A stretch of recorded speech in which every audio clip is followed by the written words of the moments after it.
O tema aqui tem duas coisas para quase. Tenho chega uma facilidade, nós temos facilidade para menos me preparar. Você traz o aspecto de personal, para começar a entender que é Adictonan Ambulante, sorry, mais pisaco tinha, é mais problemático.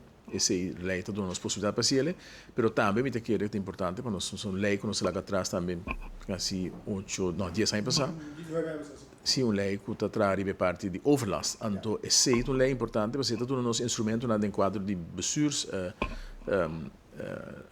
caminho que nós por atender que tipo de andar aqui também, proibir na certo caminho, tomar certa medida contra para minimalizar a overlast que cria em certa área. Que vai solucionar o problema não, mas ao menos para manejar problemas meus. Essa coisa que nós estamos trabalhando no momento aqui, então, me espero que dentro de botar para o fim de ano nós temos mais claridade sobre isso.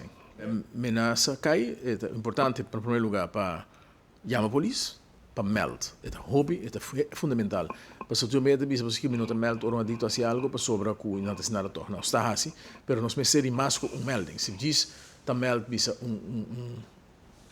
adicto a molestar, mas não te geeft door quem está. E depois que a polícia a lei ela vem back, quando você que give up, não. Cada vez que é molestar, cada vez que e não se é waco, não. Mas se ela horta algo, se ela ameaçava, é com essa coisa importante para registrar da polícia sobre que o Ministério Público vai degelijk por acto, e essa para tu morrer de envelope rechtennis, depende de que tipo de ameaça ela cometeu, ou que tipo de crime ela cometeu. Nos mester, e é facioso, mas nos mester de dossier vorming, para nos for actua contra o